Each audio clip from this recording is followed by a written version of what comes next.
Go ahead and call the meeting to order, and we'll start with the Pledge of Allegiance. I pledge allegiance to the flag of the United States of America and to the republic for which it stands, one nation, under God, indivisible, with liberty and justice for all. Okay, so we are here for the April meeting of the Union Township Planning Commission. And we have the Pledge of Allegiance. Roll call, please. I don't see Buckley here. I haven't heard from him, but he's absent. Gross? Here. LaBelle? Here. Lapp? Here. McDonald is excused. Olver? Present. Shingles is excused. Thering? Here. Okay, we have a quorum. Oh, it's Quadrito. I'm Here. sorry. Here. You're at the top of my list, and I always go in alphabetical order. Okay. All right, thank you. And so just because we just dealt with names, we have a new member, so we'll welcome Tom Olver to the Union Township Planning Commission. Let's see. So next item is approval of the agenda. So you have your agenda for tonight. It's got one new business item and a couple of returning business items under other business. Is anybody aware of anything else that needs to be on tonight's agenda or any issues with tonight's agenda? Make a motion to approve the agenda. Support. Okay, so the motion was by Thering, second by, was it Gross? To approve the agenda as prepared. Any further discussion? All right, I'll just ask for a voice vote on this. All in favor of approving the agenda, please say aye. Aye. Any opposed? Okay, so we have our agenda. Next item is the minutes. We last met on March 19th. So you have the March 19th minutes in the packet. Are there any corrections to the March 19th minutes?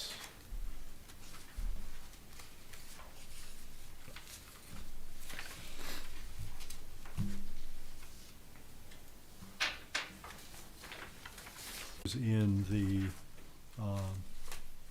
Community and Economic Development Monthly Report.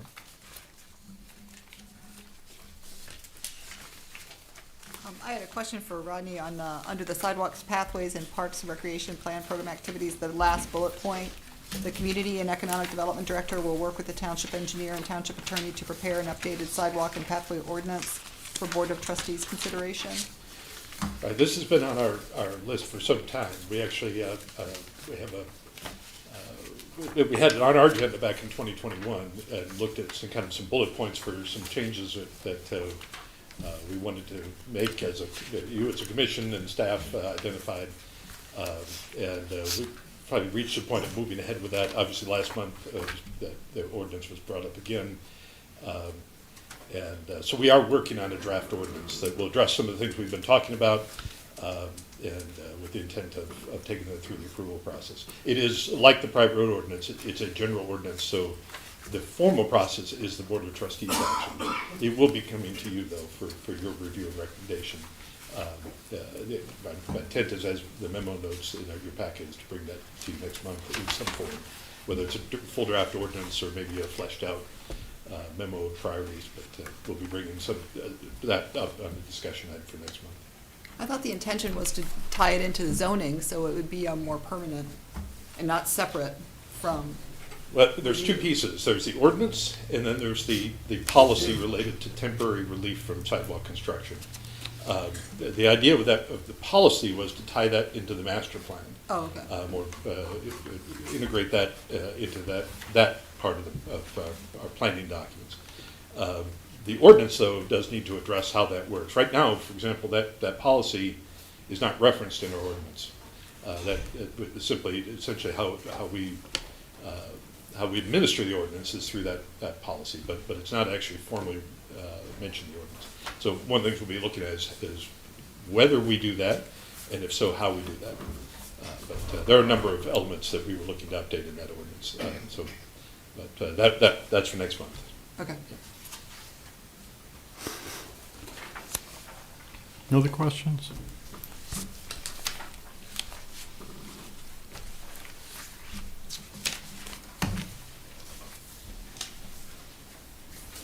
Okay, well, as usual, it's a great resource to have, and so we appreciate the time to put that together and have that for us, as well as for the other bodies that use it. Next item is memo from the director regarding the sidewalk and pathway ordinance policy discussion. And so that was a short memo from Rodney in the packet here, just suggesting that this be on our May agenda. You know,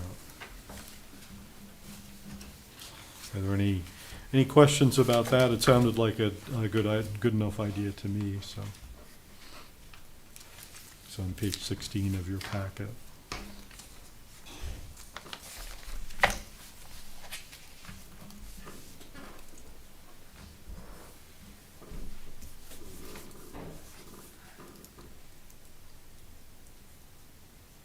Do you know what is your timeline for having a new draft proposed ordinance? For the sidewalk? Yeah. Well, my hope is to have a draft, my hope is to have a draft for you, for your May meeting. As I said, it may be, it may be a draft, or it may just be sort of a more fleshed out, kind of here are the priorities. Mhm. So we're also going to be hoping to bring you back more elements for the master plan this update as well. So Okay. looking at balancing that workload. Yeah. But my goal is to bring something back that you can work on and evaluate and give feedback on, whether that's a full draft ordinance or something a little rougher than that. We'll just have to look at the timing of things. Okay. All right. Any other questions on this item from people? Okay, so look forward to that in May. And then, are there any other reports or correspondence or presentations that we need to be aware of? Okay, seeing none, we'll go ahead and move on. So, towards the beginning of our meetings, we have a public comment. This public comment is restricted to items that are not on tonight's agenda. So if anyone has a public comment they'd like to offer on an item that is not on tonight's agenda, they're welcome to do so at this time. We ask you to come to the podium, give us your name and address for the minutes, and limit your comments to 3 minutes. This initial public comment is open at 7:15. There's nobody online. Okay, we do not have anyone attending online tonight. Don't see anyone coming to the podium, so we'll assume people are here for other purposes. So we will go ahead and close that public comment. There'll be an extended public comment towards the end of the meeting. So we'll move on to new business. First, the new business item is a minor site plan, which is P minor SPR 24-04 for self-storage warehouses at 5252 South Mission Road. It's an amendment to a final site plan that we've already approved. And so I will turn it over to Rodney, then we'll hear from the applicant, and we will proceed. Thank you. You should have our memo dated April the 8th. I apologize for the typo. It's not 2023, it's 2024. There's actually 2 typos in this memo that I found. So after it went out, but that was the prominent one. This is, as was mentioned, this is a minor site plan. Minor site plans are normally an administrative process where the zoning administrator has authority to act on certain smaller projects, and also on what the ordinance calls incidental changes to an approved site plan, approved site design, changes due to construction or landscape species substitutions and a few other things that are allowed under that administrative approval. In this case, this plan did have a little bit more than that. What this, as was mentioned, this is a plan from 2022 that you approved for mini storage down South Mission Road. After the project was approved, received site plan approval, the property was sold. The new owners, current owners, did get a building permit and started construction last year. Obviously, new owners, there can be need for a little different business model or adjustments, and I'm sure they can speak to that. But it did lead to some changes to the mainly to the site entrance. There were a few other things that were changed, some details with parking and landscaping as well. But it was the changes to the site entrance that were beyond the scope of what can be approved administratively. And that's what brings the plan to you. We use the minor site plan process where it's applied for administrative approval, and then Peter refers the plan to you to address the specific issue that is beyond his authority to act on. Yeah, and we've done this before with several other projects where we've asked you to act on a specific item and just make sure that you're comfortable with the change. And then if you are, then Peter can take final action on the site plan itself. It's beneficial to the applicant because the minor site plan fee is significantly lower than amending the final site plan as an application to come directly to you. So we try to work with that wherever possible to make it easier for the applicants to make these kinds of changes. So that's why it comes to you in this format, where we're asking for you to take specific action on only part of the plan. As was mentioned, there were changes to parking and landscaping. The landscaping was very minor, substituting some species. One tree was eliminated that was not actually required. The spacing, there was oddities with the spacing of trees that eliminated one tree, but it still met the requirements. And then these changes to the entryway. The parking change is an interesting one. This plan was approved under our zoning ordinance at the time. It did require parking for mini storage. It had a formula based on the number of mini storage units, and it was like 1/10 of a space per unit or something like that. But it did require a number of parking spaces, and so the design had parking, kind of parallel parking spaces throughout the site, and then there were 2 spaces that were located outside of the fence up at the front. And since then, and largely in relation to the experience with this particular project, we amended the ordinance.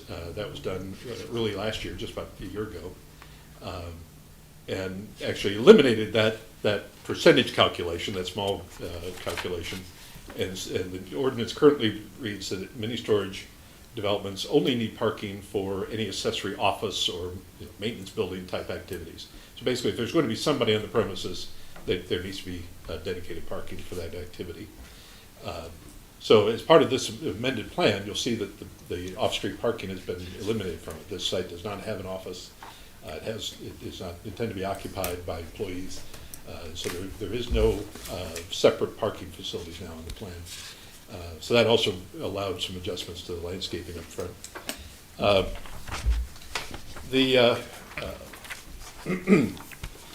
The main reason that this is before you is for the site entrance, and I'll let the applicant talk about why. But the changes do move the gate into the facility and created basically that first row, kind of a dead-end access aisle. And that led to some discussion with staff and some changes that are all reflected in this plan to basically to ensure protection of public safety and to minimize potential for somebody to get trapped up in that front area and not be able to get out in the event of a fire or something else. They also made some other adjustments to the layout, including pushing the new security fences back away from the entry drive to allow for maneuvering of a vehicle outside of the gate to allow the vehicle to turn around, including allowing large vehicle like a fire truck to make that maneuver. So from our perspective, from staff's perspective, we found the plan as presented to you tonight to be in good order. The proposed amendments are consistent with the ordinance standards that apply. The plan itself is consistent with our site plan information requirements that apply. So we're very happy to recommend this plan to you for approval as it is presented. So as we go along, I'm happy to answer questions that you may have. Okay. Any immediate questions for Rodney before we hear from the applicant?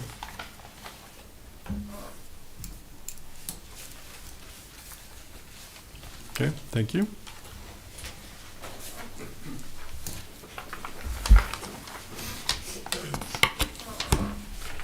Good evening.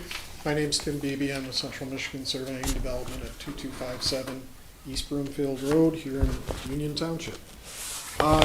As Rodney stated in his presentation, we do have a new owner from when this plan was originally done. And I represented the initial developer. He was looking at those parking spaces out front. He was going to have a sign on the gate that was going to have the contact information and where to call. And he felt that there needed to be parking spaces out front so that someone could come up, not block the driveway, pull into a parking space, take down the information, and then be able to turn around and get out. Our new developer, which we do have here with us tonight, L. Johns, is doing an automated kiosk system.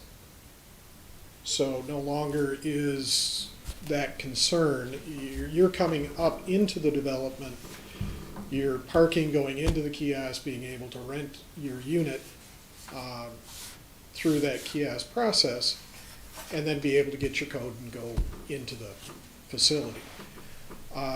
By moving the fence back, and where you're looking at, if you want to take a look at page 5, and I realize you're looking at the small one, so you have to tip down and look through your bifocals in order to. He's looking at me. I am looking at Hey, a lot of I got this. Because I'm doing the same thing right now. You'll notice that where the gates are, you can see the text where it says that it's going to be two 10-foot gates that open. On the east side of that is where that fence came down, and there was a gate across the main drive, which allowed for 3 standard vehicles to pull off the road and stop at that gate. By moving that gate farther in to the west side of the first row of buildings, it doubles the stacking length to ensure that people are getting off of Mission Road. And then it also, we pulled the fence lines back away from the face of the building and provided a typical T turnaround, which you see for fire truck turnarounds or Isabella County Road Commission turnaround. And the idea is not so much for the fire truck, because the fire truck comes up and those are fire gates. They come up, they unlock the gate, and they drive through. But what happens when the person with the 30-foot long moving truck pulls in and figures out he's at the wrong facility and he's got to get back out of there? Well, the last thing we want is somebody backing out onto Mission Road. So that is set up so that there's 30 feet that he can pull back into and get himself back around. And it's given on both sides. Now, what you'll notice is on the far right, left-hand side of the sheet, you'll see a floor plan. And it shows those gates that we were talking about a little easier to see, and the striping for the turnaround area. It shows where the kiosk is on the northern side, the first cubicle. But you're going to notice where it says unsecured.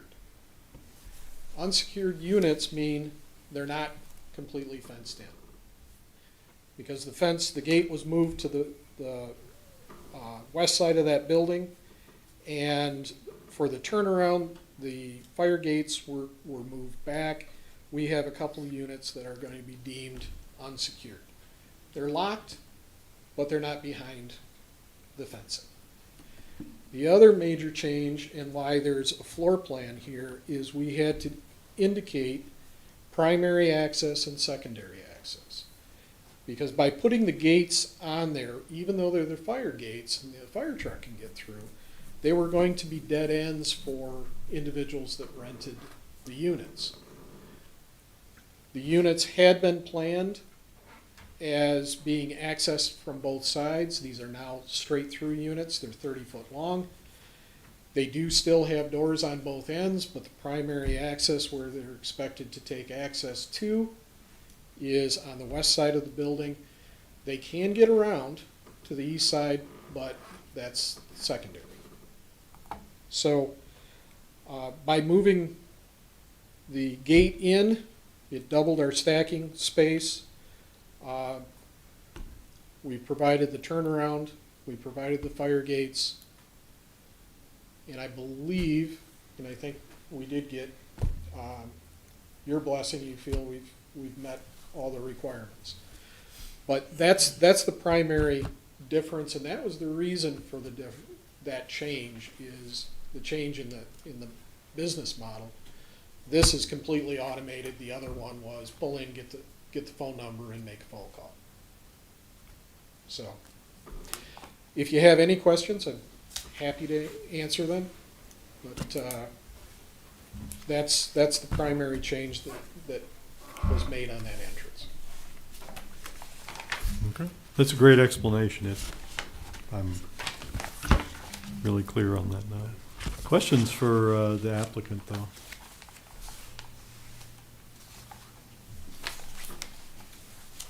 We could have some. You obviously won't be going away, so. All right, so you've heard from Rodney, you've heard from Mr. Beebe, and so this is before us. So it's open for questions, discussion, ultimately presumably a motion.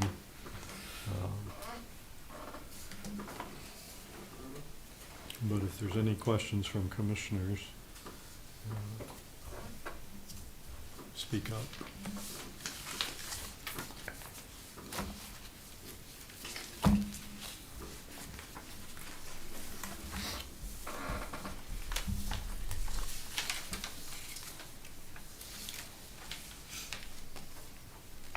I just have a practical question. Can you rent the unsecured?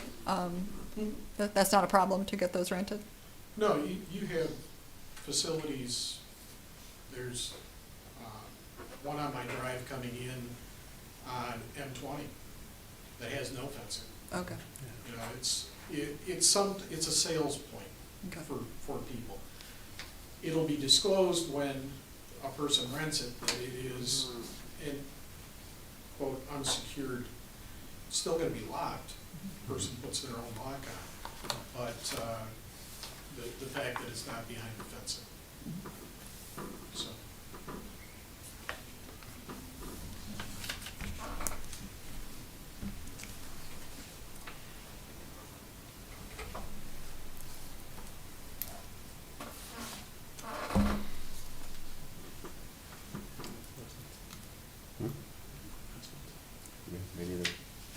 Yeah, it's really pretty straightforward. So we can have a motion? You have the usual assortment of motions in the memo? I'll move to approve the proposed amendments to the entrance, security, and circulation design for the self-storage buildings development project located at 5252 South Mission Road in the northeast quarter of Section 34 and in the B4 General Business District as depicted on the PMINOR SPR 24-04 minor site plan dated March 6th, 2024. Okay, motion was by Lapp. Is there a second? Support. Second by Gross. Is there further discussion? I would just note an appreciation that being new here, I wasn't entirely sure how the motion process was working, so now I know. Try to leave nothing to chance. So we have a whole range of options, and once we decide what our option is, we kind of move ahead. Very good. Any discussion?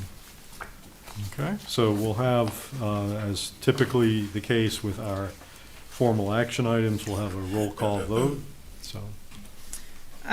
LaBelle, Yes. Gross, Yes. Olver, Yes. Lapp, Yes. Thering, Yes. Squadrito. Yes.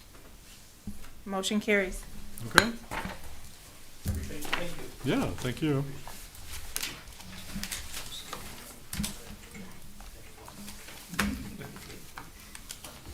Okay, so we'll move on to other business. This is the first other business item.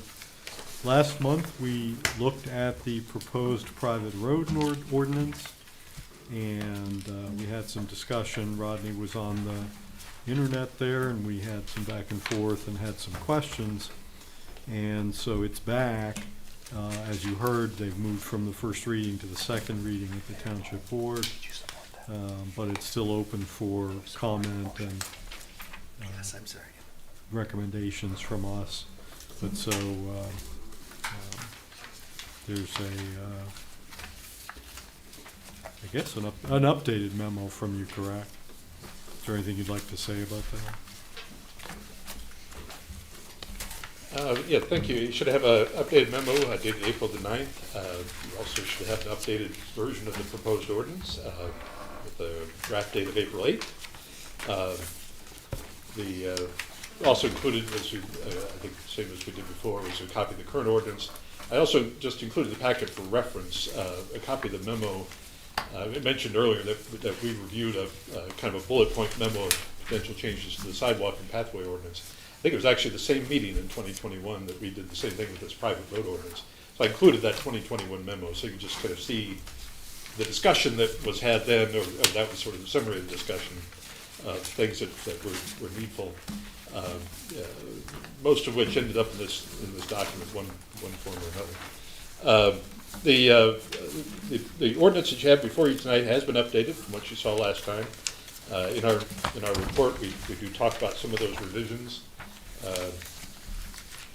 We also answered some of the questions that have come up both from our Board of Trustees and from our last meeting. Some piece of the puzzle here. The goal that this is a general ordinance. It applies broadly across the township, the current ordinance, as we've talked previously, adopted more than 20 years ago, is simply deficient. It's deficient in a number of key areas, one of which it doesn't provide a clear approval process. It doesn't actually indicate who is the approving body or person, and how to get a private road approved. There's some standards in there, but there's really no formal approval process. We have treated it as an administrative process since there's no other body identified. In terms of recent years, we've only had one application, and that application was withdrawn. So that it didn't go very far, but we treated that for that one application as an administrative review. But more importantly, it also was deficient in addressing what is needful to deal with existing private roads, especially from a public safety perspective, to be able to establish. It failed to establish any minimum standards for existing roads, for example, so technically, because it doesn't set in standards for existing roads, technically they had to meet the standards as if they were a brand new road. And that can create challenges. If you have a road that was built to a smaller standard, and now all of a sudden we're saying it has to be to this larger one, or it has to meet the road commission standards for a local gravel road, that can be difficult. So we wanted to have some more specificity in the ordinance, and we wanted to address the safety issues related to existing roads. One of those is with names and with addressing, and so that's why that road naming section is in there. I think we may have talked last time. Road names are the question of who approves road names is an interesting one. The road commission has sort of a veto power on it. Essentially, they can deny a permit to access the public road if they don't like the name, because they can deny that permit for almost any reason. If a project is part of a site condominium development, then you as a planning commission essentially approve the road names when you approve that plan. But there is no real formal process for that. And so not all private roads come in under those in those ways. Some come in through meets and bounds land division, for example, where essentially it's that land division application that creates the layout of lots and establishes where the road will be anyway, where the right of way will be. So we want to have a means by which to address names of roads, and also to address, here again, public safety issues that may come up, or simply to address if the folks that live on that road want to change the name in the future. I mean, if somebody lives on Hitler Road and they don't like it, there ought to be a way for them to propose to make that change. And so that's what some of these provisions are for. I will note that I did have the opportunity to meet with J. David Kerr. He's a local attorney, a state attorney.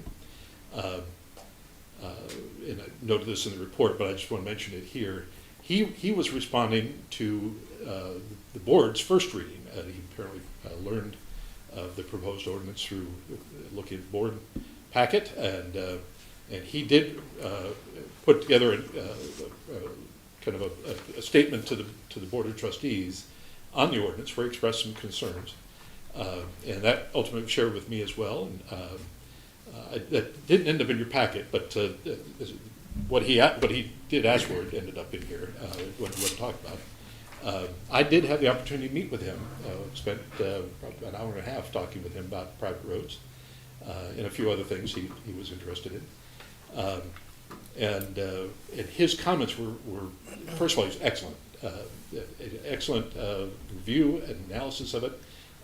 He had some very interesting and very thoughtful priorities that he wanted to talk about, and they're noted in here. So we always appreciate additional eyes on these things. And his eyes, as I noted here, did result in some changes. I think in the various reports, including this one, we've talked about making a few clarifications as people have asked questions or things have come up where language could be made more clear. He did the same thing. One of his interesting road names was he had a concern about the word inappropriate that was in the previous draft. One of the reasons to reject a road name was that it was inappropriate. He said that's simply too subjective. And I agree, it is. And so we talked about, well, but what do in the end, we talked about what is inappropriate. Well, of course, one of the things that's inappropriate is something that's obscene. For whatever reason, it's a swear word, it's sexual terms or whatever. There's various things that could be considered obscene.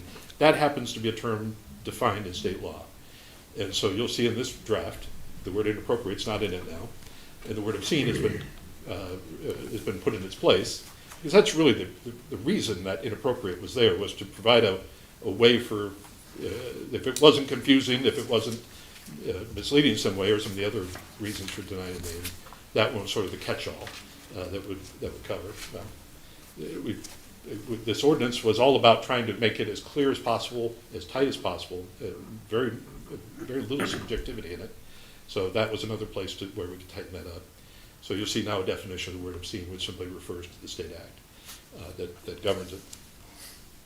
One of his other ones was with the language of what land is actually subject to the ordinance. This was a topic of our last meeting as well. When are roads or when are properties subject to this ordinance? And as he pointed out, and I appreciate it, there were some differences. Certain sections referred to land served by the road, other ones referred to land abutting the road or accessing the road. That could create a potential where we could have a situation where a lot that doesn't have access to the road, but nonetheless is next to that road, because the road runs along the property line, technically could be governed by this private road ordinance. It may be subject to things like a maintenance agreement.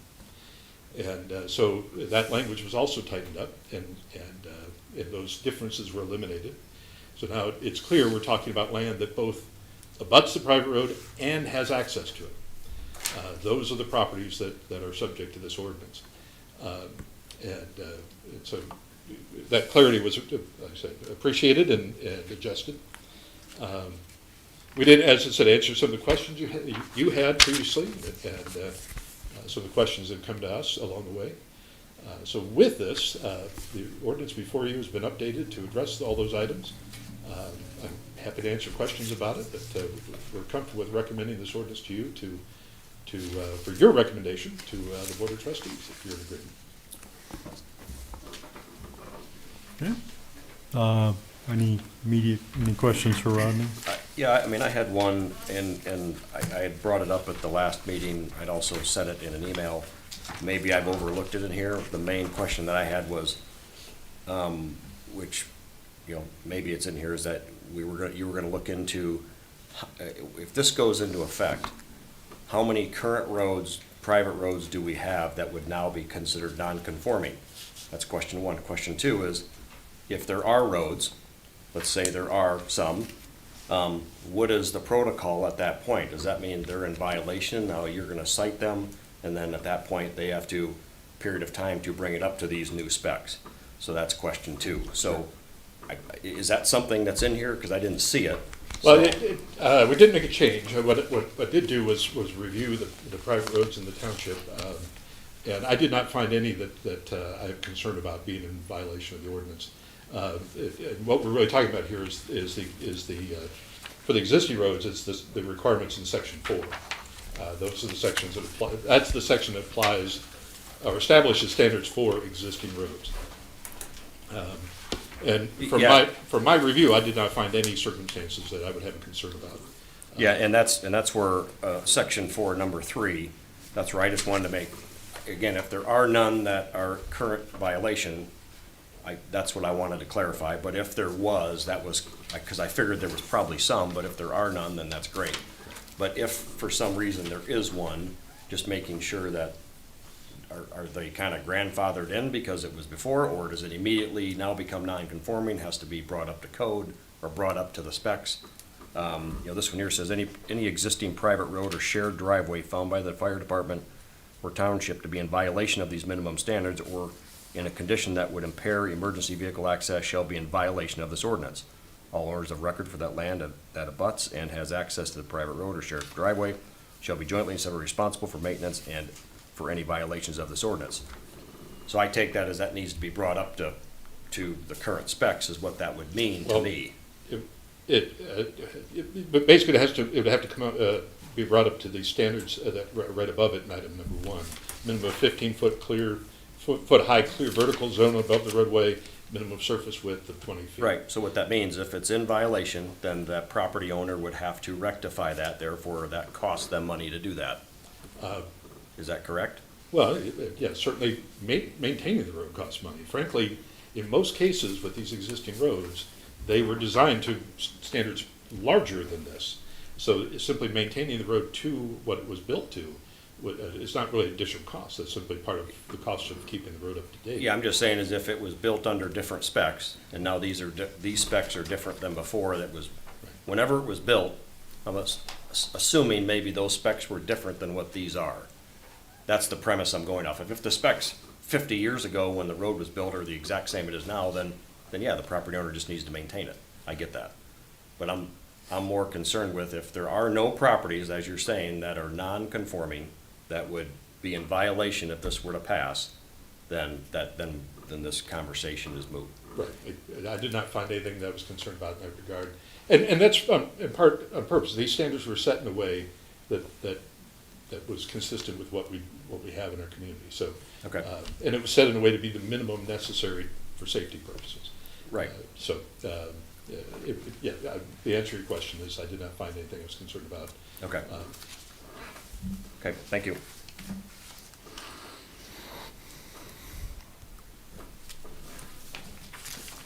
Can I ask a question in section 14, number 3, part B? This is page 55 of the packet. Part B says that for private roads serving 9 or more lots, they should provide for at least 2 means of vehicular ingress and egress to each lot served by the private road. I guess I'm asking why that would be, because, I mean, a normal driveway is an access to a house, and that's only a single entrant egress, or, is that what you mean? Or they No, have this two is, what this driveways? is talking about is the connection to the public roads.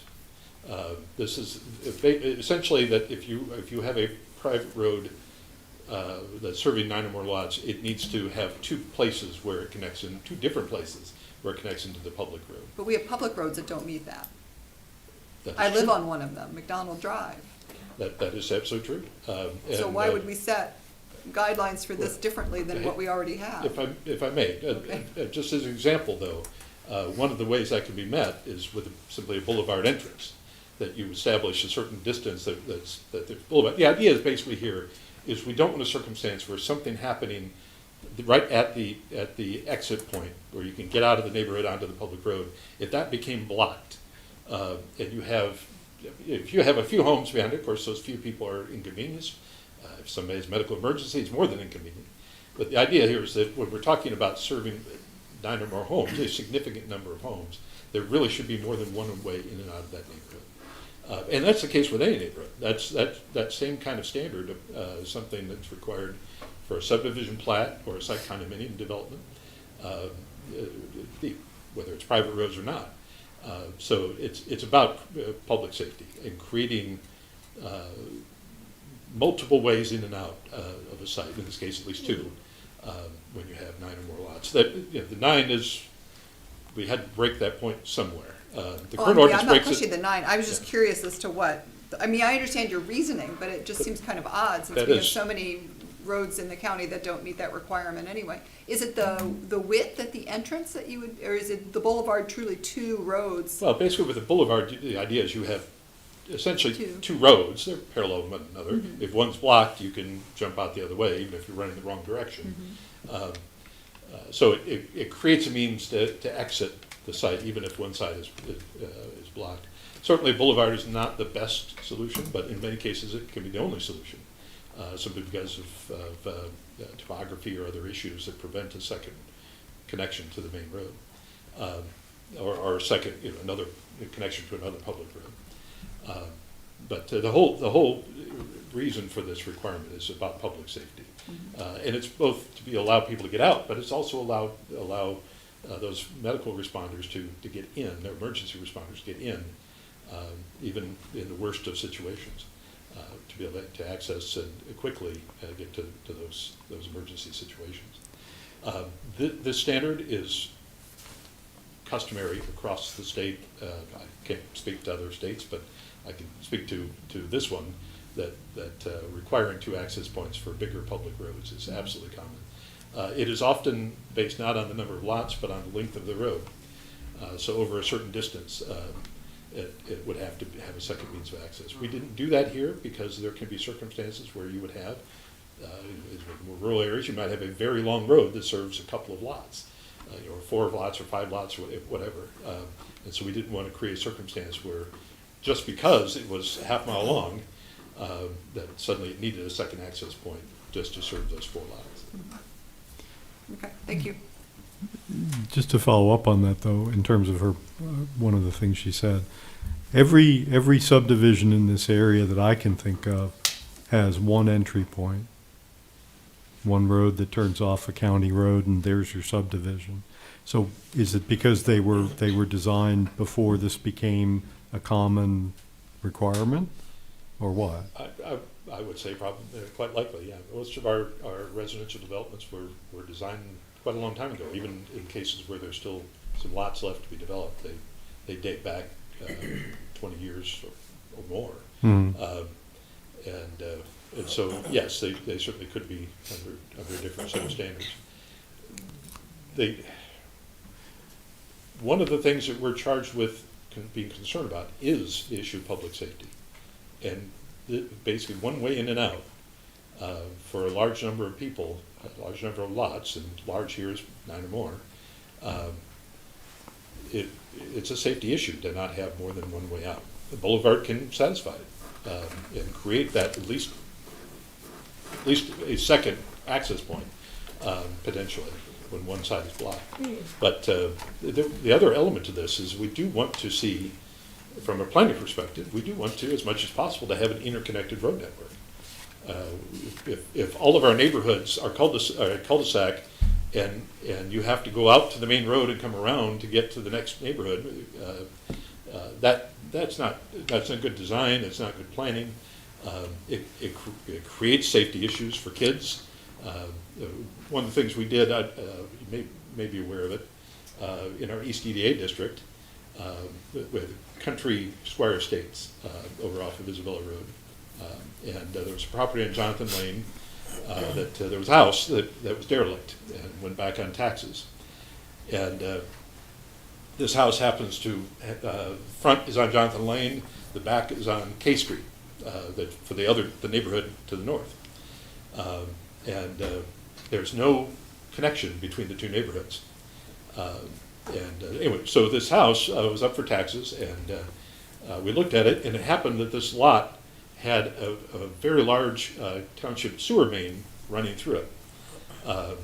That actually made it really hard to do anything with that lot. For example, unlike almost all the other lots in the neighborhood, this lot did not have a garage because they couldn't put it there. That's where the sewer line was running right up the driveway.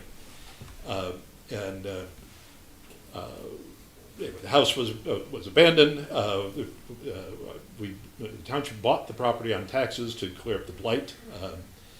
We had the house cleared from the site. We also cleared the abandoned car from the front yard. And we then took steps to develop the site. Basically, it functions, it's not officially a public park at this point, but it's a public site. We have some decorative fencing up, but the main thing was we put a sidewalk through it. The neighborhood did not want a road through it, so we actually asked about that. We talked to the neighbors and around, and said, well, if we have this, what would you like from a public amenity? And this is now, it's part of our East EDA district, and so there were some resources to put to this. And the answer back was a sidewalk. And so there's a sidewalk through this neighborhood that allows kids to go back and forth between the two sides. And even before we got the sidewalk in, we could see the multiple bicycle paths going through the grass as the kids took advantage of this newly open space between the two neighborhoods. Before that, they had to go all the way around Isabella, where there were no sidewalks, and go up the road to K Street, and then go all the way back into the neighborhood to get to friends that were on the other side. So both from a public safety perspective of in and out and emergency access and all that, but also from a planning perspective of interconnecting these neighborhoods where possible, not always going to be possible, but where possible, requiring the second means of egress is a valuable and important requirement to have. And as I said, completely customary. Nobody would be surprised that it's required for a development that had more than 9 lots. Yeah, and me just being in real estate, you know, most people, if they have the preference, they would prefer a cul-de-sac. So because if there is a cul-de-sac there, a dead end, less traffic's gonna be coming in and out of there, therefore, to me, it's much safer for your kids to be out there. Whereas if there was a through, if it was connected to the neighboring one, there's gonna be more traffic to and from. So I look at it as it's a public safety concern to connect those. Now, I think the ease of going back and forth would be certainly much easier, yes. But I look at that as more of a public safety issue for the kids playing in that neighborhood. And the desirability of a homeowner, they would prefer something near a cul-de-sac where there's less traffic. If there's something that's a thoroughfare between those two, it's less desirable. So I just respectfully disagree with the premise, that's all. Or the one comment, Well, that's all. there's nothing that prevents creating a design that has multiple cul-de-sacs and still has a second connection to the public road, whether through a boulevard or another means. Just the comment made was connecting two cul-de-sacs to so that way they can go back and forth Well, I'm between just neighborhoods. talking about having I would much interconnect, prefer yeah. just Yeah. the sidewalk, therefore there's no traffic going through and to and from. You could walk, you could bike, but the car traffic, to me, that would be much safer for the public. And I understand that. You know, it's interesting that the folks that design residential neighborhoods are very creative about creating, a lot of the neighborhoods interconnected, the streets connect and such, but doing it in a way that discourages through traffic that you're talking about. So a lot of that is simply how you lay it out, where turns are or intersections, whatever. That's easily done through the design process to create the safe space that you're talking about, while still creating that second means of egress. So just another question in regards to a boulevard. If a developer wants to go in and do 9 or more lots, how long does this boulevard have to go? Does it have to be 10 feet, so there's 2 ways, one in and one out? Does it have to be 100 feet? Does it have to be 1,000 feet? Is there a specification? Because I didn't remember seeing that. There is no specification for the boulevard length. Okay, so it could just be 10 feet to decipher and one on each side. And that would really be up to you to decide as plan commission, does this meet this standard? But And, that, and yeah, if you feel it does, then sure. but that would be one of the ways to, it'd be mandatory to create two different ingress egress, but the boulevard would suffice as that if they didn't want a second on a road. I will tell you that there are engineering standards, and I'm not going to put Tim Beebe on the spot, I'm not going to put Peter on the spot. He knows the county road standards better than I do, as I'm sure Tim does, but I'm not going to put either of them on the spot to say whether our county road commission has a boulevard standard or not. But there are fairly standard engineering specifications for these things, and so any civil engineer working on a project is going to likely apply those standard the specs to that boulevard design. And that's part of the reason Yeah. why we didn't specify it. Yeah, okay, all right. Just a question on the standards, section 14. And I think we talked about this the last meeting about, I mean, the private road shall be full conform with Isabella County Road Commission's residential road standards. Now, these standards seem to be, they're pretty high, I mean, they're pretty significant in my mind, I mean, but that's the standard of the road apparently. Will the road commission, if you put it up to that standard, will they take it as a public road? Well, that's, Or won't they? we would love it if all of our roads were public roads. It's certainly, private roads can be challenging. People don't always recognize, despite getting all the paperwork when they buy the property, they don't always recognize they're on a road that they are paying to maintain, to plow the snow and gravel it and all those things. So it'd be great if they were all public. I think we talked about it last time. The road commission does not want to accept, wherever possible, they want to avoid accepting additional local public streets into their network because of the cost and the challenges budget-wise to maintain those. So their preference is that these local streets in residential neighborhoods and these private roads like this, serving a few homes, would be private. So that they do not have to worry about maintaining them. The goal of this, the 9 or more standard is really because it is a good standard for a road that's serving multiple dwellings. And it's not excessive, it's very reasonable. And so, and there's a reason for us to duplicate what they have done well in terms of what they've set out. Certainly if it's built to their standard, I suppose, at some point, the road commission could accept it if they choose. It's up to them to choose whether they want to take it or not. Exactly, yeah. Regardless if it's brought to the standard. Right, but our goal is simply, it's a good standard to work from, and it's a reasonable standard for the intensity of the use.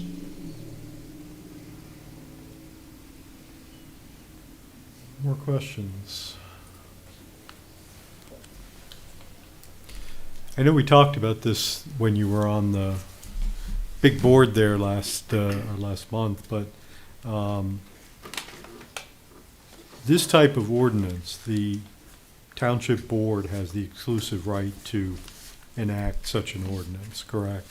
That's correct, yeah. This is an ordinance governed by the Charter Township Act, and that act specifies that the board has to hold 2 readings. First reading and second reading. In between the two, the notice is published of the second reading. And then after that second reading, they can choose to adopt it. It becomes effective immediately upon their adoption. So it's following a different set of standards in our zoning ordinance, which how we adopt that is in our state zoning act. Yeah. So. But they had, according to the law, or the state enabling act, or whatever it is, they had no obligation to put it before us, is that right? Well, that is correct. But they chose to do that, they wanted more eyes to look at it, they wanted some input, is that? And that's been our practice and their preference throughout all the ordinances we've updated in the last several years. Yeah. So at this particular one, I know there's some concern that it went to the board first. And the only reason it did that was that the board had a light agenda. And we said we can bring it to them and packet. They can have their conversation on it. If we hear anything that we need to adjust, we can then adjust it to what's coming to you. And that's what's happened. This ordinance has been adjusted several times to reflect the comments that have come both from the board and the public and from you as a planning commission. Yeah. So that was the only unusual element, is that the previous ordinances that we've done, you have seen them before the board has. And it was just a logistical thing that it was helpful to fill a light agenda and to hear from them on that topic. Okay. But the timing of the readings has no bearing on that? I mean, that was the part that seemed kind of a little weird to me. Well, the first reading that was the first time they saw it. I will tell you that the challenge we had with the second reading was that we have to get the notice into the Morning Sun well in advance. And so we had already scheduled the notice for the second reading for publication before your planning commission meeting. I didn't tell you that. It's not really a need one way or the other to say that, but the ordinance was already scheduled for publication. We could not stop that because of your postponement. But it also it didn't cause any problem because they hold two readings, and then at any time after that, they can choose to take a final action. They can also choose to say, no, forget it, we're not going to adopt this and just drop it. But there's one of our other ordinances, the extraction ordinance, when we revised the extraction ordinance to in response to the lawsuits the settlement discussions that were coming up. We had a first reading and a second reading on that revised ordinance, and then stopped because there were additional discussion items that came up, and then quite a long time after that they did finally adopt it. So similarly here, the board can take action on it any time they choose after the second reading. We simply held the second reading because we'd already published the notice. And so for anybody that might have seen the notice and wanted to come in and speak about it, or wanted to come in and review the ordinance, we didn't want to prevent them from being able to do that. So that's why the board at that meeting simply held a second reading and stopped, and they didn't do anything else. Are the public readings, they're not public hearings, but there's an opportunity for public input? Exactly. Yeah, I mean, it sounds very formal, first reading, second reading. I mean, the board does not read the ordinance out loud or anything like that, and they're not required to. The first reading is really, this is introducing the ordinance. Here's what's proposed. And typically, the first reading, there's a good bit of discussion, and there was with the board, just as there was with you when you saw it for the first time last month. I don't know why the language of first reading, second reading, I know it goes back a long ways. The second reading is really just are we still on board with what we were thinking? You know, it's the idea of just getting the second opinion, you might say. We saw it before, we've now had a chance to think about it, and now we're looking at it again, or maybe with changes, and are we still happy with it before we adopt it? So it's, in the law, I think those readings are there, somewhat like your public hearing process is in the ordinance for the zoning ordinance. And also for the zoning ordinance, that both you review it, the county planning commission reviews it, and the board of trustees reviews it, is just make sure step by step that things are not rushed through. And so that's why it's a deliberative process. You know, as with many things with local government, they don't move quickly. But I think the result is often far better because of that very deliberate process. It gives opportunities for both for public bodies to talk about it and learn about it, but also in this case, as I said, Mr. Kerr had the chance through the board's packet to take a look at it and had plenty of time to prepare a response and provide it to the board long before they would have considered the ordinance. And ultimately, as I said, it gave me the opportunity to sit down with him and hear more about what his concerns were and look at ways of addressing them. So that's why we have all these steps in there, is really to create opportunities for collaboration and for discussion. Has there been any comment from the development community at all, that individuals that have made comment about this, as their thoughts on that, on this ordinance? Peter, have you received any comments in particular? Yeah. I don't, not right offhand, it's interesting, I mean, the development community is going to primarily be looking at the subdivision plat, residential development community, primarily looking at subdivision plat or site condominium requirements. That's where they're going to be looking, because they're looking at a bigger project. Certainly, I think Mr. Kerr is a good example of comments from rural landowners, you might say. He, as I said, he's an estate lawyer. He does a lot of work with rural landowners, and so he's had some experience in multiple communities with land divisions and all that kind of thing. And that was his perspective that he came with. And so I think for most cases, this ordinance is really at that smaller scale of creating several lots. They need to have a private road to access them, and what are the rules to get that done, rather than a land developer looking to build a new subdivision.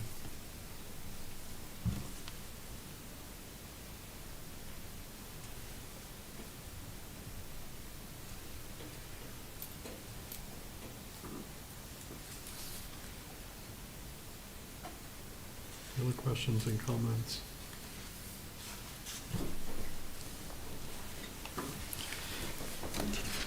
At the risk of breaking protocol or whatever, I mean, we're shortly past 8 here. We're not a particularly long meeting.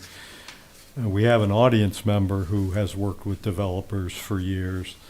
I would not object if you have any particular thoughts you want to give us. I wouldn't object to hearing them. I've been trying to race through reading it. If you don't mind.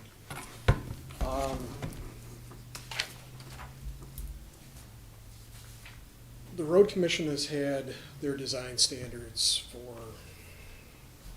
well, the 30 years that I've been around here. And they were specifically put together so that a 40-acre parcel could be developed. And their road length, their maximum road length is 1,200 feet. Maximum number of lots is 24 on that 1,200-foot stretch. So that a developer could come in, put a road in, put multiple cul-de-sacs off.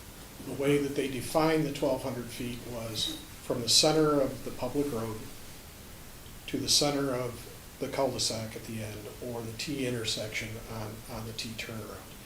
And you followed it around, you followed it up, you followed it over, so that you could develop that 40 acres within that 1,200 feet, and on no stretch of road did you have more than 24 lots. And that's how a lot of the subdivisions were developed, and you stated, we've got a lot of public roads that don't meet those requirements. So, personal opinion, 9 seems low. What's the right number? It's not for me to decide, it's for the township to decide. I have to live with it, live with whatever you decide afterwards. But you've got the county road commission saying 1,200 foot in length, 24 lots. Township's not saying a length, but only 9 lots. No, 9 or more. Basically, it's 9 or more, it has to meet the county road standards. Well, that's something else to look at on your 14.0. Minimum road base for paved surfaces, 8 inches in depth of road gravel. Put in 2 courses, 2 equal courses, which is not how we normally do things, but 8 inches, the road commission specification will be 6. So if you're serving less than 9 or less, you have to put 8 inches gravel in, but if you're serving more than 9, the road commission standards will say you only put in 6. So Say that again for me. the base, If it's 8 or less, if it's, 8 or less, you have 8 inches of gravel that you have to put in. okay? If you're putting in more than 8, you revert to the county road commission spec, which is 6, Which is less. which is less. Okay. And we're talking about a residential road, not a commercial road. You get into commercial roads, and then you start looking at what their load is going to be, and it could be like over by Coles, and that is 6-inch cross-section of asphalt. There was 10 inches of stone, I think we had to put on that to meet the loading requirements. But that's a commercial road, that's not the residential road that we're talking about. The big difference that I do see in here, road commission would make you go to a 30-foot wide gravel base. This appears to say that you can go down to 24 with 20 feet of paving, 2-foot shoulders. What the road commission would say is 22 feet of asphalt, 4-foot gravel shoulders on each side. So there's a compromise in that width for less lots going back. The only thing that I picked out on was the fact that the base requirements are actually more stringent for 8 or less lots than in more. County Road Commission allows a T-turnaround. T-turnarounds aren't allowed in Union Township.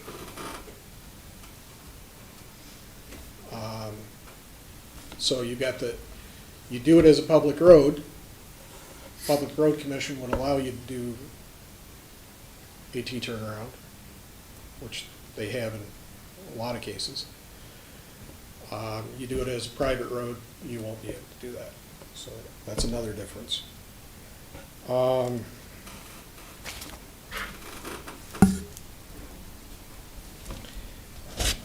think, you know, I would love to have been a little bit better prepared and have read through this.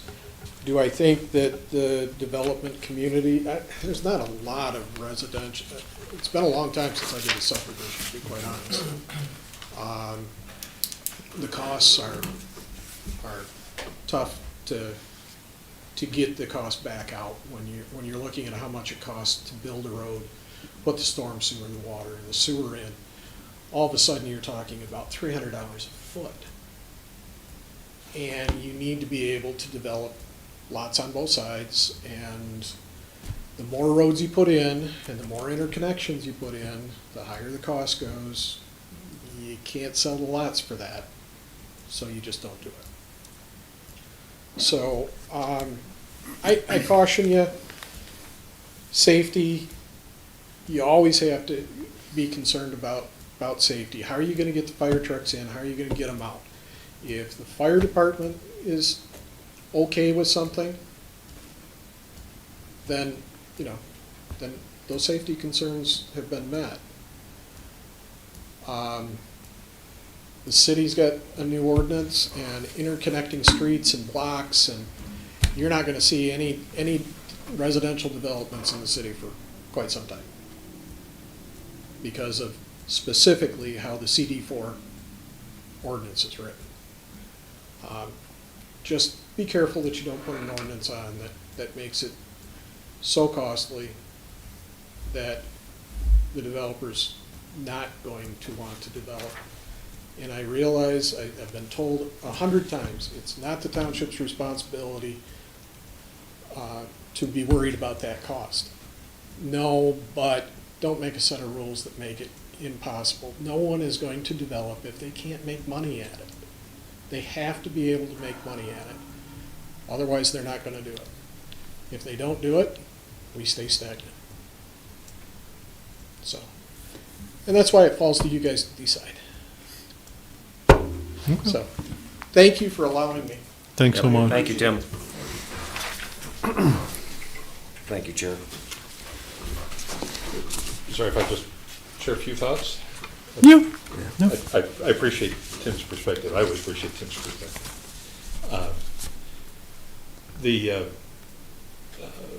I guess one thing I'll mention with the difference from 8-inch or 6-inch in terms of that depth. This is what the current engineers recommended. I'm not an engineer. I simply said, what should we be putting here? And this is what's recommended. We went with the road commission standard because it was, you know, that essentially the building, as was mentioned, you know, building to a higher number of units, let's build to the standard that, for a public road. But the recommendation was, for what we were proposing to do with the narrower widths, with the design that we were trying to go with, to reduce cost for these smaller projects, the recommendation was what you have, which is 8 inches of depth. Again, I'm not an engineer, I can't speak to the why, other than that's what was recommended currently. What Tim was talking about is a set of standards that date back 3 decades, at least. And what those standards would be today, if the road commission updated them today, my suspicion is they'd be 8 inches. So there also may be differences in the materials that are recommended, or from 30 years ago versus today. But anyway, that is simply a difference between two separate engineers, one 30 years ago and one recommended today, what we should do to ensure that this reduced standard for these smaller lots, or smaller number of lots, is still safe. The T turnaround in the cul-de-sac is to some extent the same thing. You know, if you want to allow a T turnaround, it's fine. The cul-de-sac is a better design.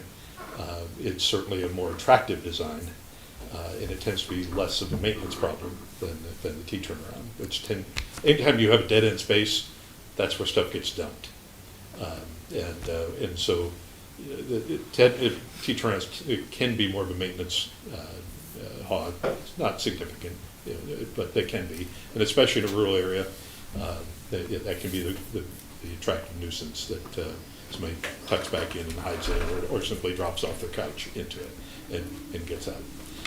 So those are the main reasons why we don't have the T turnaround as a recommendation. But I do appreciate Tim's comments. With regards to development, I absolutely agree. We are in a situation right now where it is very challenging to develop a new subdivision. The costs are just astronomical. That will eventually shift. I'm not saying tomorrow or next week or next year, 5 years, who knows. This is a cycle. We've had cycles before. This is a particularly bad one, but we've had cycles before where the costs have gotten to the point where residential development came to a halt. And so in most areas of Michigan that developed over the last 50 years, you can see those cycles in the ages of age groupings of houses, where there were lots of houses and where there were very few. So I think from the perspective of reducing costs, we strive to do that. One of the things we note in our report, and we note in many of our reports,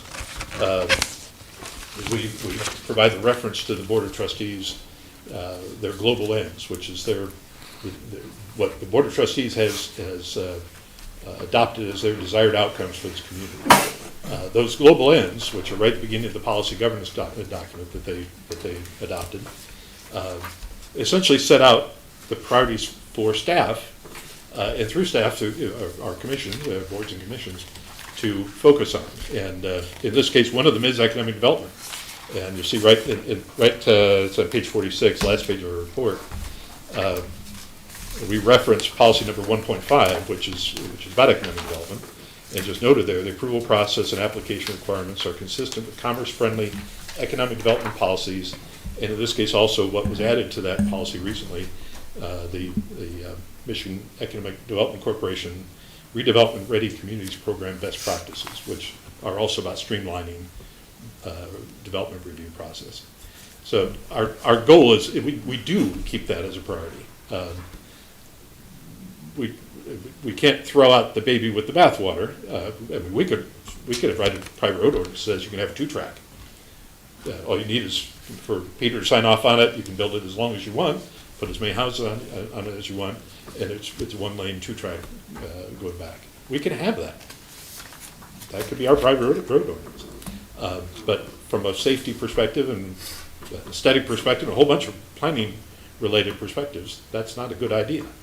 So with anything we're doing, we're always trying to balance the needs and the priorities. And we go right back to these global ends that the board has set out in looking at how we address that in these ordinances.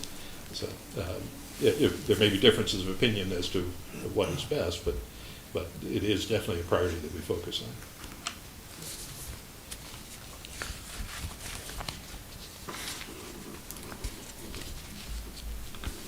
Okay. So we've had a good bit of discussion on this. I guess three main options: recommend as is, recommend with some specific changes, don't recommend.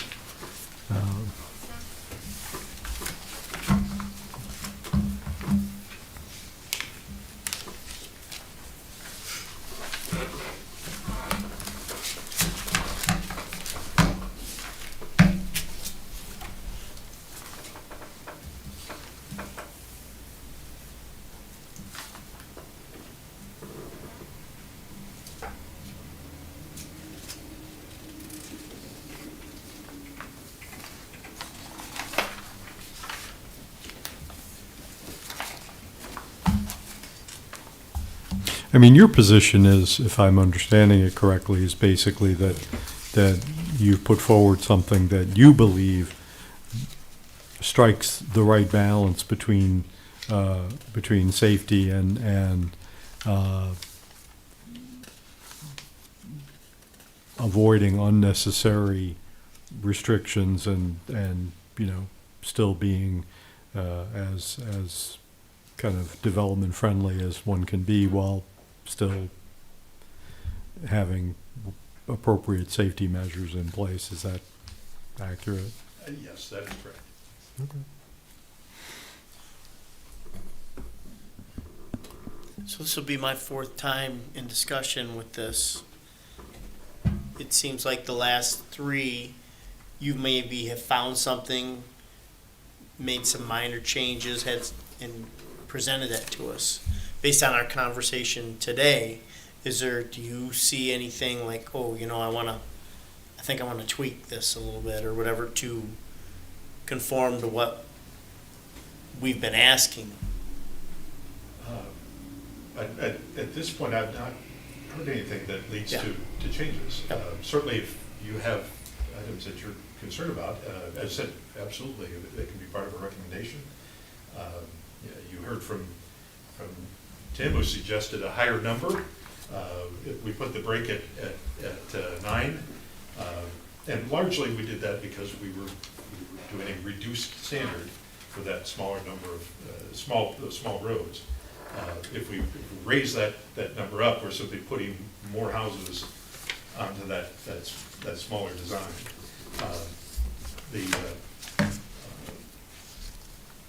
You could, if you feel another number is more appropriate, you could do that.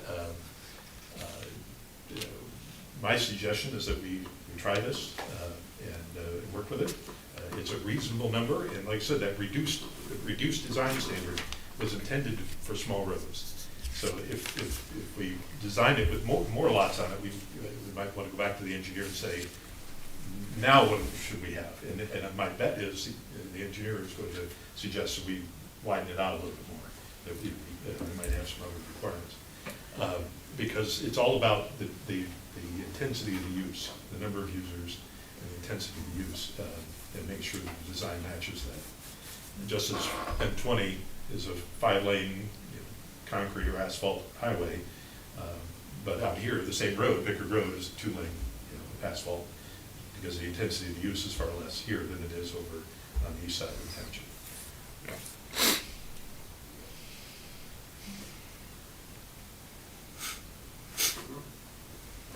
So just one last clarification, there are 0 private roads in the township that would be non-conforming to this whole ordinance if passed.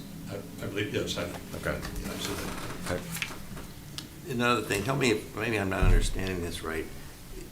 Me and my 2 brothers, we got 10 acres out on XYZ Road, and we get along well enough that we want to put 3 houses in the back. And then I look at this spec for this road, and I go, ugh. Is that, The spec for that, the, if we were gonna put in a private road to service our 3 houses, this is what I'd have to put in. Is that correct? that is correct, yes. You're talking about the reduced, the survey up to 8 Right, lots. so less Yes. serving up to the 8 lots. Yep. And that's the specs that we have right there. That is what you would need to do, yes. In reality, though, that's hardly different than putting 3 driveways up to Oh, the I main road. just, I get it. Yeah, now I'm curious to see what Paul has to do under the current ordinance. What's the difference between A and B? It's in your packet, if you take a look at it. I've only had a first reading myself, just because of the timing, but. Yeah, I think basically the current ordinance simply refers to the county road commission specifications. So it would have to do, I think, what Tim was talking about in terms of those 30-year-old road specifications.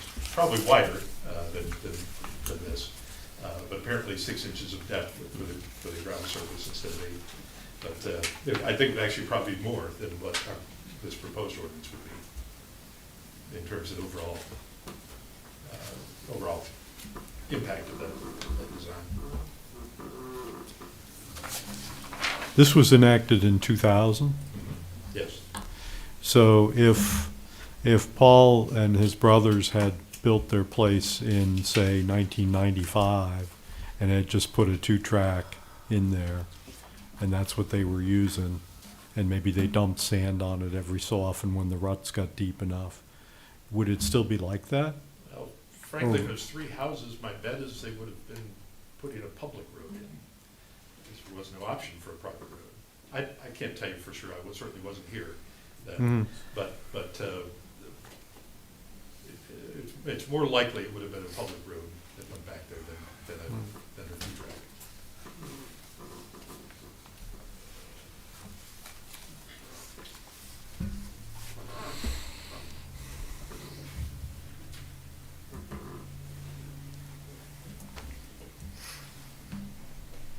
What's your pleasure?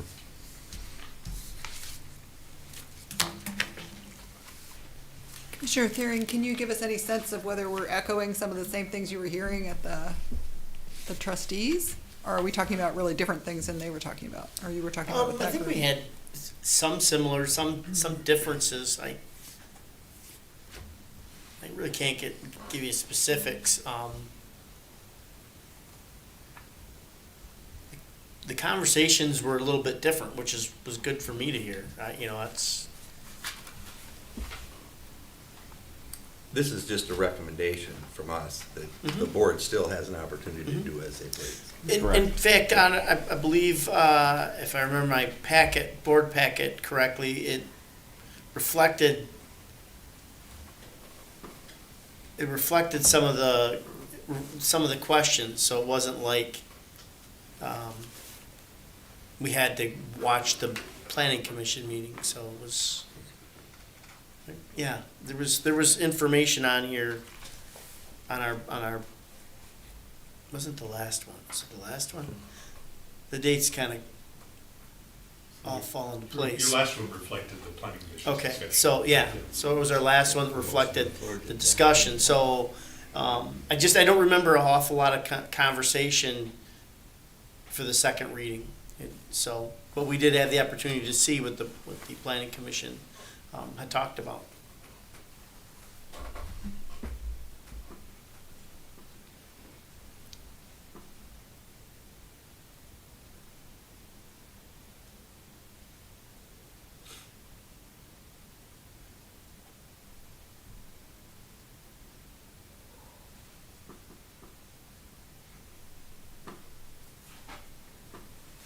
Just as a point of information, if there's no motion either way, does the issue just stop here? At least for this body, and then goes back? I would say yes, because we're not under obligation to make a recommendation either way. We're, as is stated, I think in the memo somewhere, we're an informal recommending body. That's what's in the More of a courtesy. Yeah. If I'm just you trying don't to want gauge to, whether silence is that recommendation, or how that, if you're, Silence is just silence. if you don't want to make a recommendation, but you have thoughts or concerns, I mean, that's, you know what I mean, if from a formal standpoint, Yeah. yeah, like you said. I mean, I just- would, if it were just me, I think I would say I support this in principle, the idea Yeah. of having an updated ordinance. But I would strongly encourage them to do their due diligence and listen to, concerns that are expressed and just make sure that, strive for doing something that's not going to create unforeseen, problems. Right. I I mean, mean- really, the board's only been presented with 3 people that I would consider had expertise, and it's Mr. Nanny, Mr. Beebe, and Mr. Kerr, that actually Yeah. came forward that have some sort of interaction with this. The rest of us are,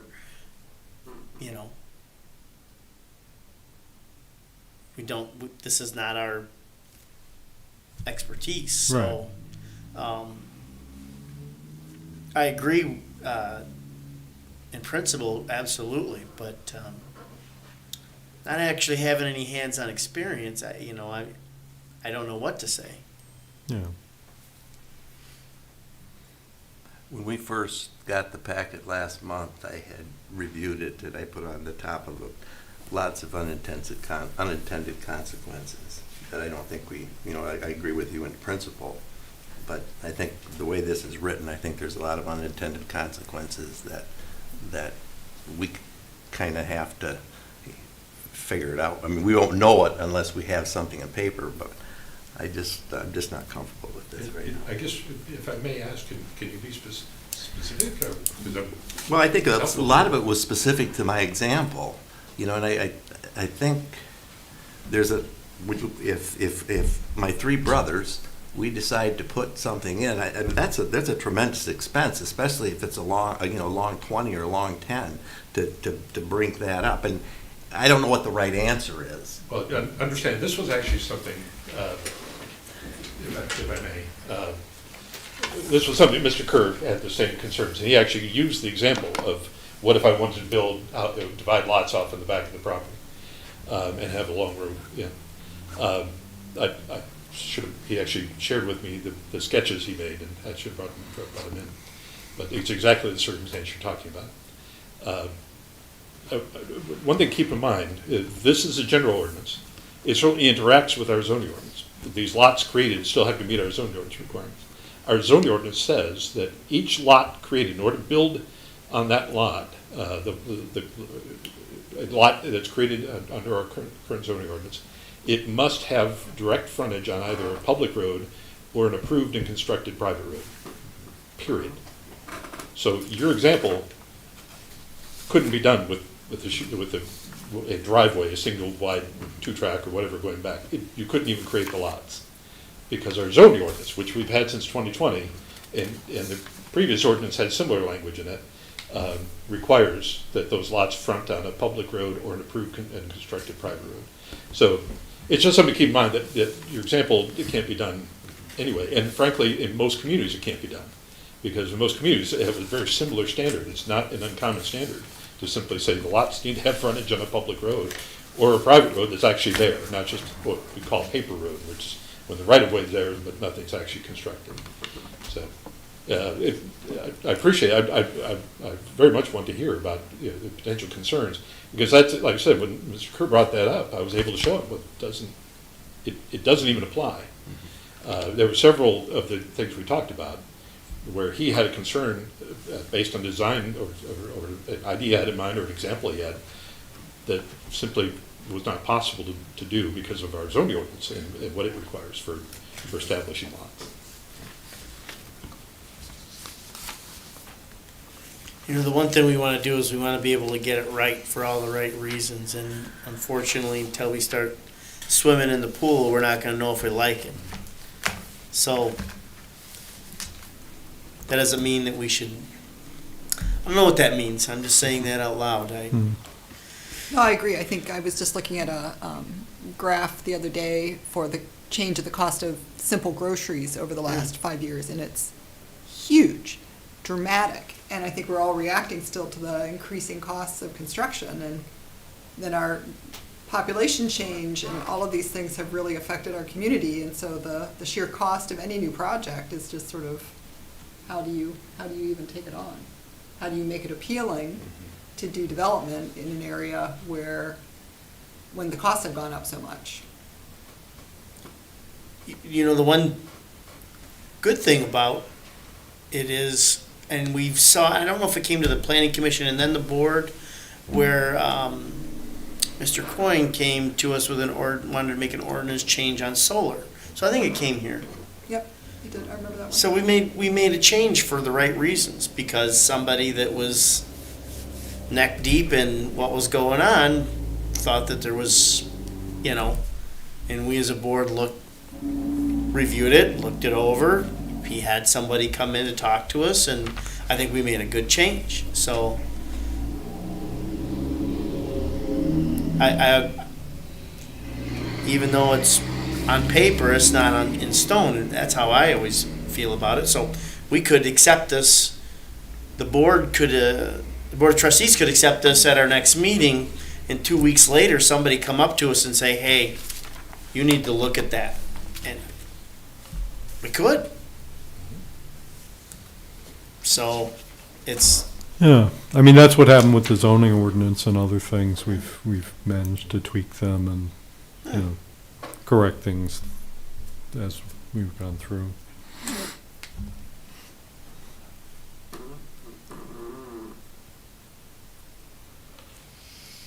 So I guess at what period, if there's no formal recommendation, do we move on? My suggestion would be to put something, if you're willing, to put something on the record. If your record is to move forward without a formal recommendation, that can be a motion. But to have something that's voted on, if you truly have concerns that we still need to address, I'm still interested in hearing more about the unintended consequences that Commissioner Gross is concerned about. Because that's how, the additional perspectives, that's how these things get better. Certainly, as I said, the changes have been made. I know Commissioner Terry mentioned minor changes throughout. Frankly, they've been significant changes that have come from the comments and discussion. This is a fairly simple ordinance. I put in my consulting hat. I've worked with many communities across the state in various private road ordinances, some that are twice as long as this one, and very detailed, really just, I can say this, I didn't write it, designed to discourage private roads by making it as difficult as possible to build them. And so it's a very complicated ordinance. This one is fairly simple and straightforward. Here's the layout, do this and get approved. It's a fairly simple process, and it can work with different sizes of projects, from very small to a little bit more significant. But it is a relatively simple ordinance, and in comparison to other communities, the standards are very straightforward and simple to work with. I understand it's more complex than the current ordinance, but as I said, the current ordinance doesn't even have an approval process in it. It's missing things that should have been there. So we do need to update that document, that ordinance. It's simply not functional. This is something we reviewed in 2021 with relatively few comments. That memo essentially reflects the set of comments that we had related to the ordinance, and the proposed ordinance reflects that 2021 memo. So this is not something new that we had to look at. There was a lot of time between 2021 and now, and simply because we were working on other projects, and this one came up on the list to do at this point. But it is a technical ordinance. Do it this way, get approved and build. We can't help the cost of construction materials right now. That will eventually shift. Anytime you have high prices, you bring in opportunities for new markets to build. The challenges we have right now will eventually shift in the other direction, and we may find that prices are very different. It's not a near-term thing, but these cycles do come and go, and we cannot design an ordinance to really to build a two-track. I would recommend that we reduce it down to the point where the costs are so low that people can go out and build subdivisions on two-track roads, which is simply, it's not safe. It's not, and it's not consistent with our master plan. It's not consistent with good development policies.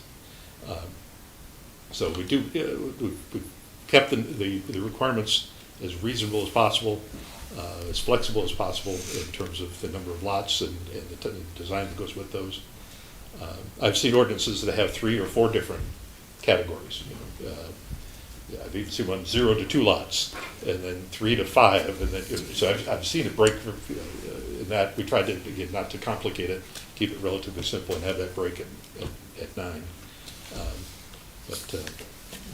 It is not an ordinance that is in any way out of place for the community or for the principles that are set out in the board's and its policies, especially related to being commerce friendly. Okay, thank you. Brief comment? Brief comment. I recognize, I can think of 4 or 5 right off the bat that are existing that are gonna be an issue, that could be a compliance issue. Which ones? Well, I'm not sure I wanna point them out, to be quite honest. Okay. that's fair. I looked at it and I didn't see anything I was concerned about. There are 1, 2, 3, 4, 5 that I can come up with right off the bat that are right close within a mile. Okay. Are they private roads or are they county road? I mean, are They they, were done a long time ago. okay. And I don't think they're an existing private road, which means they're going to have to go through and do a lot more work than just, there's gonna be legal work involved, there's gonna be, Well, but here's the thing, if they are public roads, They they're are. not governed by this ordinance. And that's something we had the conversation about last month, that there are a number of roads that even the commissioners thought were private roads that are not. no, these are private roads. Okay. Private drives that access residential properties that will fall under this. I know damn well there's no, sorry, I know there's no agreements on them. They were done. 4 of them were done before I came to town, that's 30 years ago. So, but compliance issues, I can guarantee you that you need to look at that, because you're going to, it's gonna be coming back in front of you saying, Understand that right now, they're required to meet the county road commission standards for a local gravel road. Right now, they're out of compliance. This standard is far less. This minimum, that existing section, that existing, standard for existing roads in section 4 is far less than what the existing county road standards are. Our current private road ordinance says they have to meet the county road standard. So we're setting up at a very minimal level. Who enforces that? Township ordinance enforcement. This goes in it. Right now, our department would enforce it. Okay, but it doesn't sound like it's being enforced. Yeah, I was just gonna say, it doesn't sound like anything's been identified as not in compliance, so if these are lesser Right. standards, then they would also not I'm- identify. I'm looking at the current ordinance, or the proposed ordinance, and looking at the roads that I'm aware of that are actual private roads, and I found nothing I was concerned about. Now, obviously, roads, if they're not maintained, eventually they get narrower, they lose gravel, eventually they can fall into compliance. As we talked about, and as our report talks about, our goal with any ordinance enforcement action is, number one, to educate. Let them know this is what's going on, this is the issue, and help them to understand how to get it fixed, how to get it taken care of. It is not to collect ticket money, it's not to take anybody to court, it's to bring this property, or in this case, the road, back into compliance. And we have worked with people in ordinance violation issues, certainly for weeks, sometimes for months, in some cases for years, to get them into compliance. We have a business that was out of compliance, was it 2 years we worked with them to resolve the drainage issues and some illegal fill that they did. 2 years. They didn't go to court, kept working with them, kept working with them, kept working with them, and eventually, Tim was part of that, got it done, what needed to be done to bring the property back into compliance. That's our goal, and that's our process. And we do that because that's what the board has set out in their ends. We follow those ends policies. So I encourage you to read them. They really are very important because they do guide what we do. And there's a policy related, two policies actually, in there related to ordinance enforcement and what the board wants to see happen.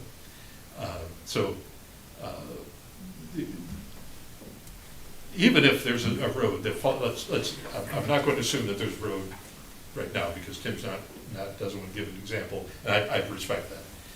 But let's assume that at some point down the road, a road falls out of compliance, and we follow this process, which primarily is going to be, we can't get a fire truck down it. That's why the fire department features prominently in the language there, that if the fire department finds that a road is not safe, then yeah, we're going to provide that notification. We're going to educate the owners as to what the issue is. Some of them may not even realize they're on a private road. That can happen when one person, because there's a new maintenance agreement, the guy at the end of the road is maintaining the whole thing. And we're going to work with them to get that issue resolved, and they're going to be aware that the issue is basically we can't get a fire truck down it. If you have an emergency, that the response is going to be delayed because right now that equipment can't get back there. Or the fire department doesn't want to take it back there because it may get stuck. So it is really all about that education process and working with them to bring the site back into compliance. And we certainly understand that a road issue like this would take time to resolve. There's certain seasons of the year that you can do this work and other seasons that you can't. This is not a punitive process with any of our ordinances. This is a process of simply trying to resolve the problem and bring the site back into compliance. Does the current ordinance prevent you from enforcing somebody to bring their road into compliance, their private road into compliance? No, as a general ordinance, it applies to all properties in the township equally. There are no grandfather issues, no grandfathering, no legal nonconformity, anything like that. It simply applies across the board. So if this were to never change, you would still, and you found a private road not in compliance, you'd be able to, whatever that ordinance allows you to do, you'd be able to. But we can enforce the ordinance. As I said, this existing ordinance has the deficiencies that I outlined in there. I would not want to stand in front of a judge with the 2000 ordinance because it has some pretty significant deficiencies that are going to come up in a legal matter. I'd rather have an ordinance that's clear, reasonable, and sets out the rules in a way that fits the community, which is what this is intended to do. And is easily enforceable in terms of it. If we ended up in court, which is always the last resort, but if we end up in court, we can prevail. And we're not going to be questioned on the quality of the ordinance or the deficiency because the goal is there won't be any. I have a question.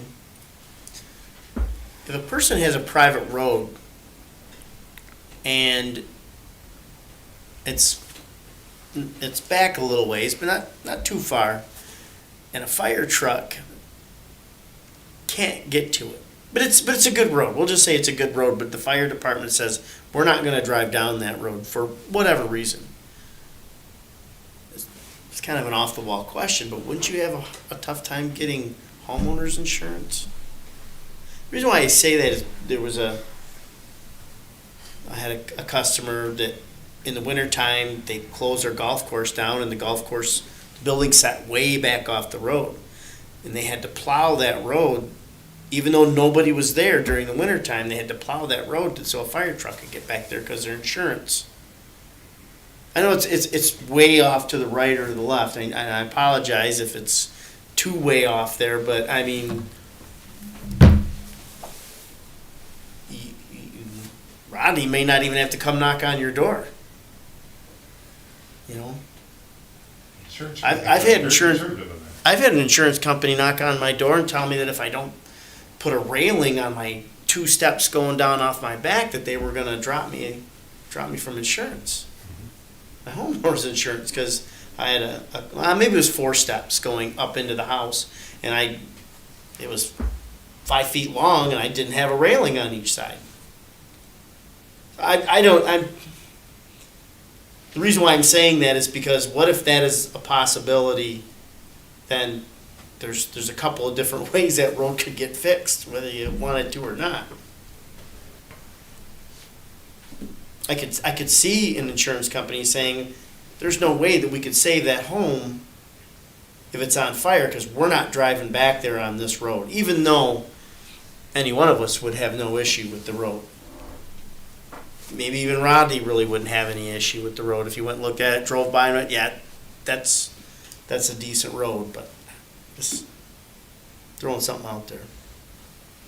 I just had a question, just touching on, the 2000 ordinance is Isabella County Road Commission specs, correct? That's the reference. Yes. Yeah, which would be what Mr. Beebe referred to would be the 6 inches of gravel versus what we're requiring for 8 or less is 8. Well, the specs are a number of things, one of which is the depth of the gravel. Yeah, that's one of them. So that's the only one I'm referring to in this particular question is, so I know we've already said that, to your knowledge, there are no non-conforming, but hypothetically, say there is one that is built under the old ordinance of Isabella County specs of 6 inches. We pass this new one. It's in a driveway or a private road that is 8 lots or less. So does that mean they would have to tear up their driveway and put in 8 inches? So again, I'm looking at section 4, that there's a section that references applying to existing private roads.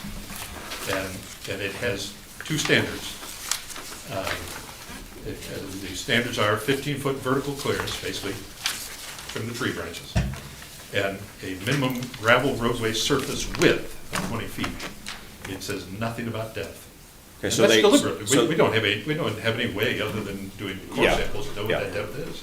So that's simply a non-issue. All we're looking at with an existing road is it doesn't meet those 2 standards, 15-foot vertical clearance, 20 feet gravel surface.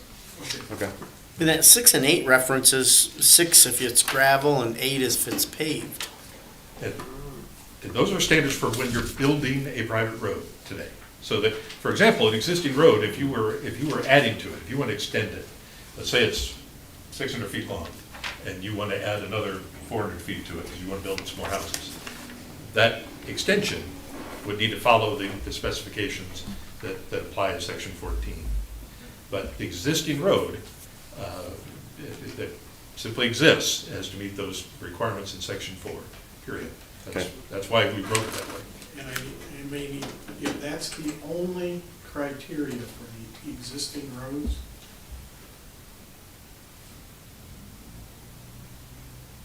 probably lose 2 of the 5. We're getting there. Yeah, you're getting there. I'd be interested to know what the others are. But, so you're not saying that existing roads have to be 24-foot asphalt and they don't have to be brought up to that standard? So that's why section 4 is there. Okay. Okay. No, and that's For helpful public safety. because Yeah, that's, that makes sense. I'm over here going like, this is what's tough, because I'm thinking like, okay, well, Yeah, like, that's gonna put undue cost on these existing property owners, whereas if it kind of reverts back to section 4, which I appreciate that clarification, because this stuff is not my expertise, it's yours. That way it kind of explains that really, if for some reason it doesn't have the depth that is required now, as long as it meets the 20 feet and 15-foot high, or the 12-foot width in gravel, those, you're good. Yeah. No, that's helpful, thank you. Yeah, that makes a difference.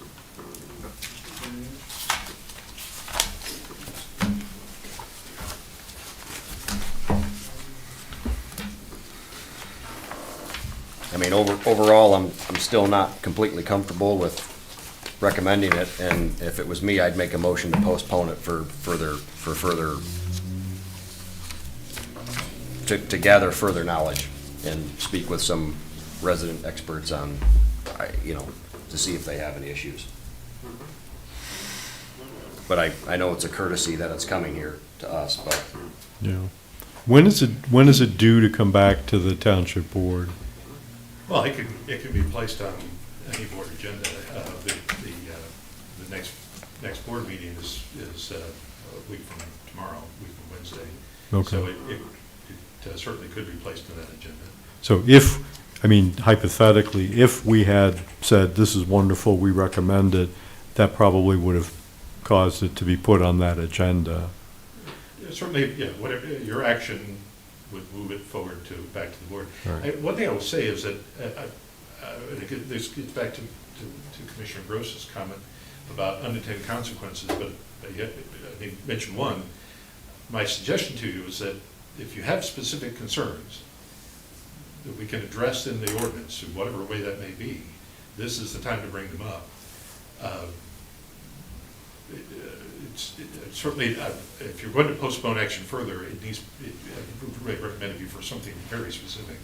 This, and this need to be taken care of, or these specific knowledge we want to get more information on. These questions we would like answers to. There's really not an answer to. We simply need additional knowledge. I know, I've worked as a consultant for many years. I sit, as an expert. Tim sits in as an expert. I've worked with private road ordinances in many communities. Tim has worked with them in many communities. Obviously, we have our perspectives on it. We rely on you because you have very important perspectives as residents of this community and as experts in your role as commissioners, even new, in the community. But the key really here is at this point, with the discussion we've had, with the questions that have been asked and answered, and adjustments that have been made in response to questions and concerns, I would just suggest if you have additional specific concerns, that we address them. And if not, then at that point really comes down to it's probably time to simply make a motion, whatever that may be, to move it along. Well, there's already a motion on the floor to postpone. I made that motion to postpone action. Tonight? Yes. Yep, I made the motion. Okay. Is there a second? I'll second it. Okay. So there is a motion on the floor until next month? Yeah.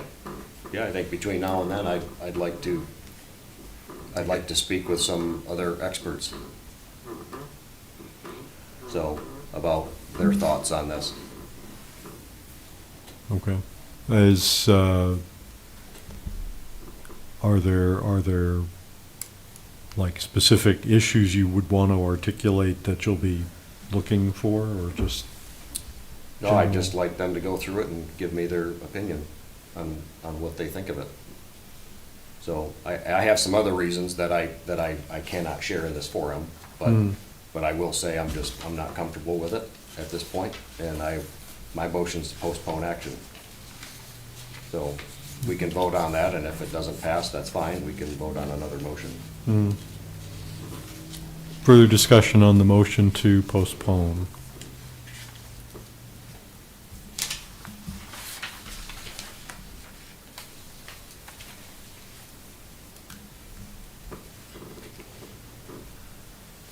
Okay.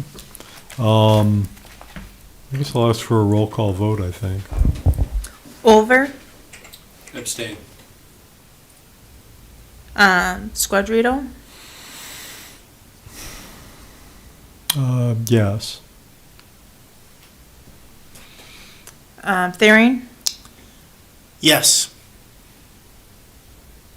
Lap, No, LaBelle, Yes. and Gross. Yes. All right, so we have 4 yeses, motion passes. Okay. Then I guess what I'll say is, we'll put this on the agenda for May. And I will, I guess, ask Commissioner LaBelle to be prepared to report what you find out. And if you get anything in writing, you, I think, should probably supply it to us ahead of time so we can put it in the packet. I would suggest if there are folks that are experts in this area, it'd be good to hear from them, and be able to ask them questions. So invite them to the meeting. If there's such a person and they're willing to, appear, we can do that. Well, I'll refer back to my previous statements at previous planning commissions. Most of the people that I've spoken with are not comfortable coming to speak in this forum for fear of retribution of the township. That is their feeling. That's how they've stood. There are about 2 people of the 30-plus that I've spoken with that, not regarding this, just in general Yeah. happenings within the township, that they are willing to get their name out there and come speak in a forum. The other ones are not. But you're talking about developers, is that correct? They're not all developers. They're Okay. just people that do business in the township, whether it's development, business, just Okay, dealing with everyday stuff here in the township. all right. So, and a lot of that I can't really speak to because like I said, the majority of them, almost all of them, want to remain anonymous. Okay, And that's part of my difficulty because they've all conveyed their challenges to me. I've been the liaison and we're at this crossroad and I've just said, hey guys, if you want to make any change, you've got to come speak out. So that's not related to the ordinance, but again, the ones that I would consult, I don't know if they're going to want to speak out or not.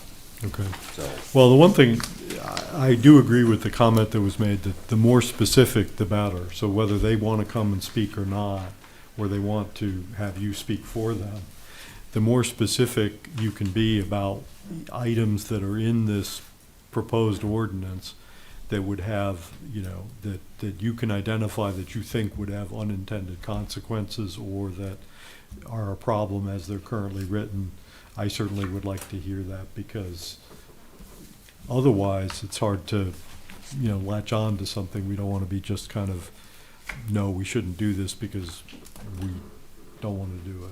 I couldn't agree more. I do agree with the economic development director that we do need to pass something that's better than what we have. I be careful how I say this. I'm just not comfortable with that at this time. That's probably the best way I can say it. All right. Okay, so we'll revisit this in May. Now, isn't it true that the Board of Trustees could move ahead if they chose to do so? But, and maybe they will, but maybe they won't. So if, you'll keep us apprised of that, and if that happens, maybe we revisit whether we have that on our agenda or not. But assuming it's still in play, then we'll have that discussion in May. Okay. Well, we have a few more things that we at least want to touch on tonight. I know we're past 9 o'clock here, but we'll try to be as efficient as we can. The next item under other business is item B. If you remember, there is the annual joint meeting tomorrow night at 6 o'clock in Jamison Park, which is the one over just north of Pickard. You're all invited if you want to come, but I do plan to be there. And there are reports, Tara sent the agenda around, there's reports from the different bodies, including us, and so at this point, I guess what I want to know is what you think should be discussed from the planning commission's standpoint. We had, in the minutes, we touched on this briefly last month, and there were 2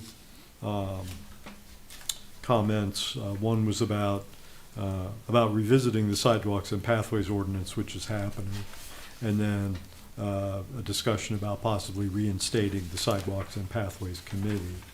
So are there other things that people have that you think should be discussed? And this can be highlighting accomplishments. It can be projects that you'd like to see happen. It could be, as Commissioner Thering, when he first brought this up, just, wish list things that you'd like to see the township do or accomplish or have, anything really. I plan to, I'll certainly mention that we're undertaking the revision and of the master plan, and Parks and Rec plan, and I'll have to sit down and think for a few moments. My mind is kind of mush right now, but Like we'll be looking at the sidewalk and pathways, getting that going again. yeah, yep, that's on the list. So, anything else that people have?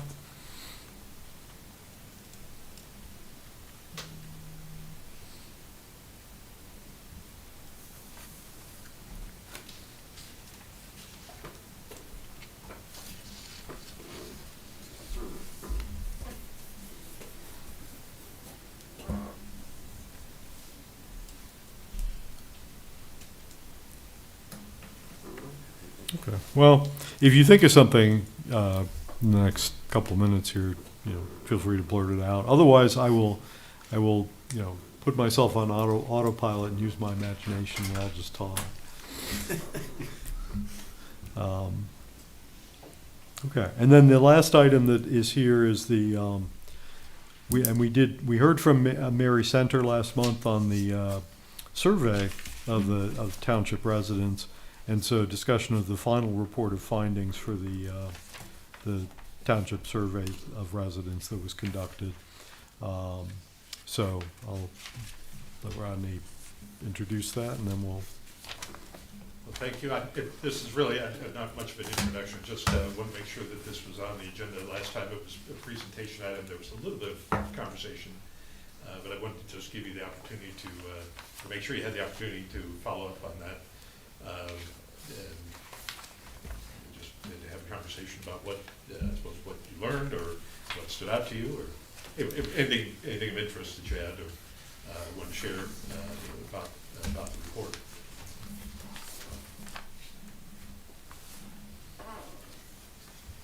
Could I ask about, on the last page here, on the notable differences between the two samples, the online respondents who were primarily from the rentals commented that they had a low opinion of township services for sewer and water.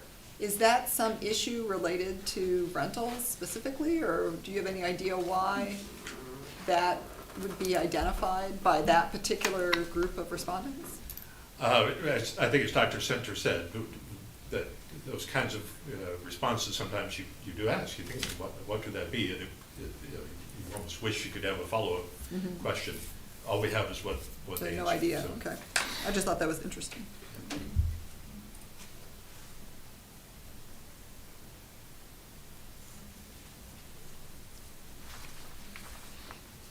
Anything else? I think it was, her presentation was very good. I've not had a chance to sit down and really kind of,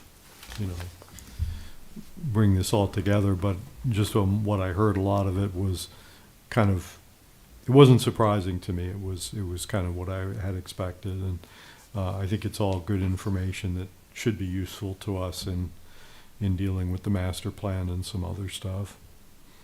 So it's good that we did it. So.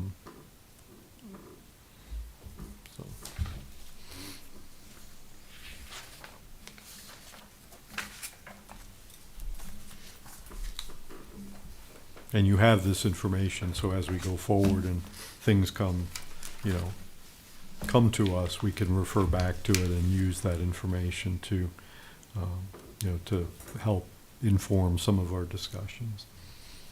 If you have the link in the agenda, the report will remain on our website. So you can see it. I think the older reports are on our website too, aren't they? Mm-hmm.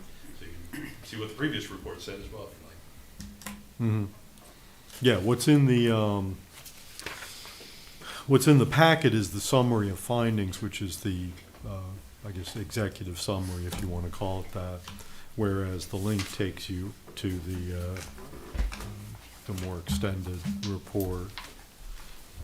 Correct? That's correct. Yeah. Okay. Anything else on the survey? Well, be obviously coming back to that. So at this point, we will have extended public comment. This is the portion of the meeting where individuals are invited to address the planning commission on any item, whether it's on tonight's agenda or not. We'll ask you to identify yourself, give us your name and address for the minutes, and limit your comments to 5 minutes. Extended public comment on any issue is open at 9:12. Hello, Tim Beebe again. First, I want to thank you. I realize you didn't have to let me speak tonight, and I appreciate that. And I heard what Doug said about people not wanting to come forward. I hope that me speaking up here doesn't have any retribution too. So I understand that. What I got up here for though was the surveys. Now, coming from somebody that owns property in Union Township, and the data that I'm going to give you is probably 5 or 6 years old because it's back when we had our old assessor here. Commercial and industrial properties accounted for 63% of the tax base. I don't know where they sit exactly now, but we're interviewing the people that live here, and we need to do that. But what about the rest of us? The ones that live outside of the township but have their businesses here. I pay as much or more in taxes than any resident, but I don't have a voice. And I'd like you to think about that and perhaps give us a voice. That's all I had. Okay, thank you. So we thank the public for their comments. Any other public comments? All right, we'll go ahead and close that at 9:14. Final board comments from board members? On March 26th and 27th, I spent 2 hours each evening on Zoom for the Planning Essentials, and that was, I always enjoy sitting in on those sessions, those learning sessions.